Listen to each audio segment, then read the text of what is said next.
Assalamualaikum warahmatullahi wabarakatuh. Kami dari kelompok 5 ingin membahas tentang perencanaan ABC obat di rumah sakit.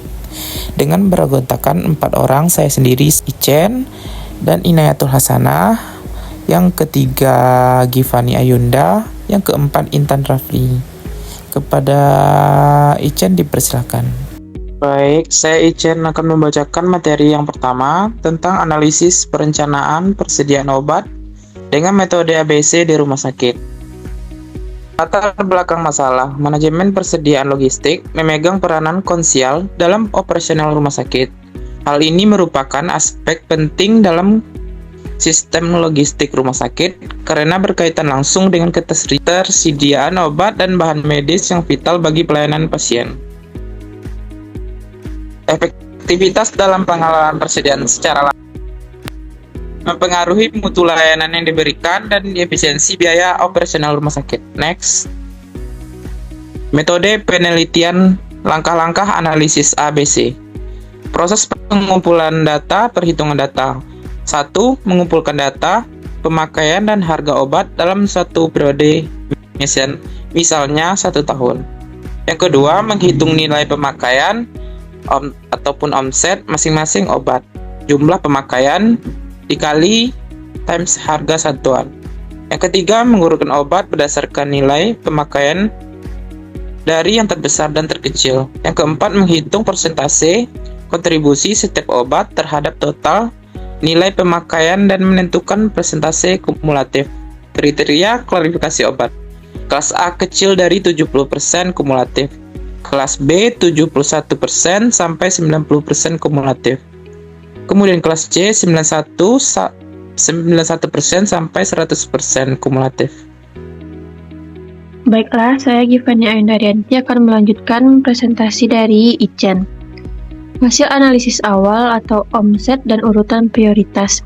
Total pendapatan keseluruhan atau omset yaitu 257.852.880.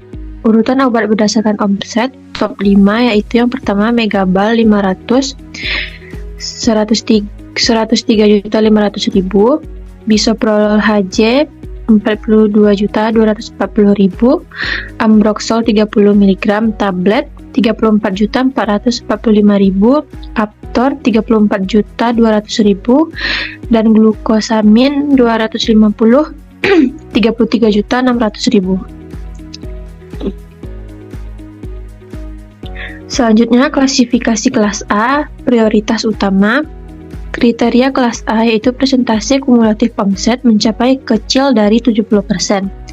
Obat yang termasuk dalam kelas A yaitu Megabal 500, kumulatifnya 34,75%.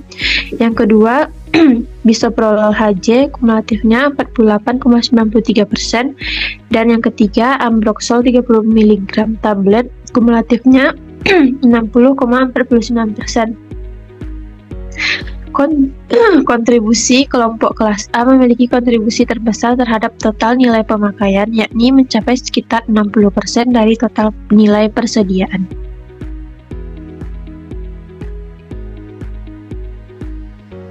Baiklah, saya Inayatul Hasanah akan membacakan tentang klasifikasi kelas B dan C. Kelas B, pengawasan sedang. Kriteria, persentase kumulatif omset antara 71% hingga 90%. Obat utama, Aptor, glukosamin 250, Candesartan 8, Clopidogrel 75 Hg, dengan kumulatifnya hingga 89,93%. Kontribusi, kelas B memberikan kontribusi sekitar 20% sampai 30% dari total nilai persediaan. Kelas C, pengawasan longgar. Kriteria, presentasi kumulatif omset antara 91% hingga 100%. Obat utama, 13 item obat lainnya dimulai dari Alpentin 100 hingga Eprinox atau kumulatif hingga 100%. Kontribusi, kelas C hanya menyumbang sekitar 10% dari total nilai persediaan. Rekomendasi kebijakan pengendalian kelas A dan B. Kelas A, pengawasan ketat. Fokus pengendalian stok berada pada kelompok ini karena menyumbang porsi omset terbesar. Rekomendasi monitoring harian atau mingguan. Tindakan penentuan safety stock dan reorder point harus berdasarkan lead time. Kelas B, pengawasan sedang. Kelompok ini memerlukan monitoring teratur, rekomendasi monitoring bulanan, tindakan penyusunan jadwal pengadaan setiap 2-3 bulan.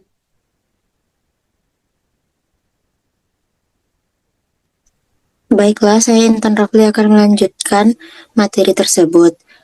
Rekomendasi kelas C dan kesimpulan. Kelas C, pengawasan longgar. Yang pertama, rekomendasi pengadaan dalam jumlah besar dengan frekuensi rendah untuk efisiensi biaya. Yang kedua, tindakan. Dapat dikelola dengan pengadaan lebih longgar, packing besar, frekuensi pemesanan rendah. Kesimpulan, analisis ABC membantu rumah sakit menyesuaikan kebijakan pengendalian stok dengan tingkat prioritas nilai pemakaian. Prinsip kontrol persediaan. Kelas A, kontrol ketat. Kelas B, pengawasan sedang. Kelas C, diawasi periodik. Manfaatnya, meningkatkan efisiensi logistik, menekan biaya penyimpanan, serta menjamin ketersediaan obat bagi pasien. Di sini kita akan mencari hasil dari pendapatan, persen kumulatif, dan kelas. Yang langkah pertama yaitu jumlah pemakaian obat dikalikan dengan harga satuan rupiah. Setelah hasilnya didapatkan, dibuatkan pada tabel pendapatan. Lalu setelah semua hasil pendapatan didapatkan, dijumlahkan semuanya.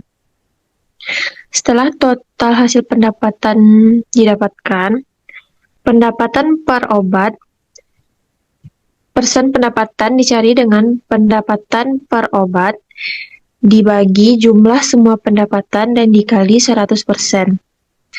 Lalu didapatkan hasil dari persen pendapatan.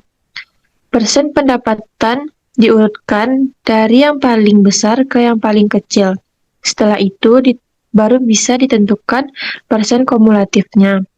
Persen kumulatifnya didapatkan dari persen pendapatan obat pertama ditambahkan dengan persen pendapatan obat kedua. Begitu dengan step selanjutnya. Lalu cara memilih kelasnya dimulai dari rank 70% itu kelas A, 71% hingga 90% itu kelas B, dan 91% hingga 100% itu kelas C. Di sini kita akan membahas hasil dari tabel yang tadi. Step pertama yaitu menghitung pendapatan untuk setiap obat dengan mengalihkan jumlah pemakaian obat dengan harga satuan.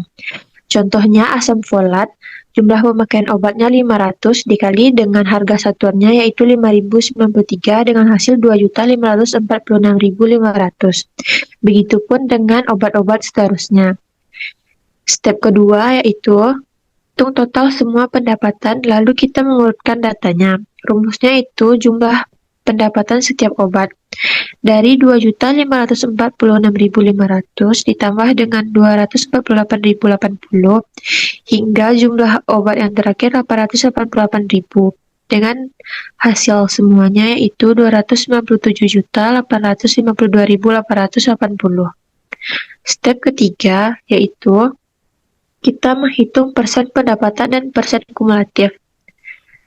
Persen pendapatan yaitu pendapatan obat dibagi total pendapatan dikali 100%.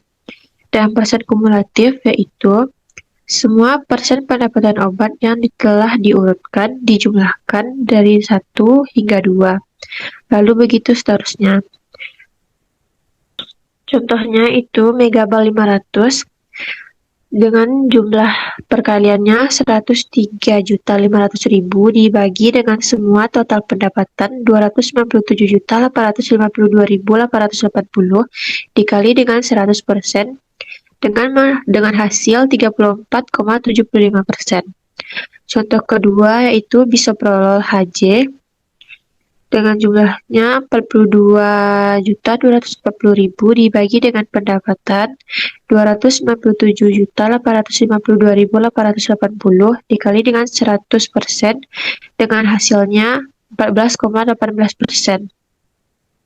Cara menentukan persen kumulatifnya itu Hasil dari persen pendapatan megabal ditambah dengan hasil persen pendapatan bisoprolol, yaitu 34,75% ditambah dengan 14,18%, dengan hasilnya 48,93%.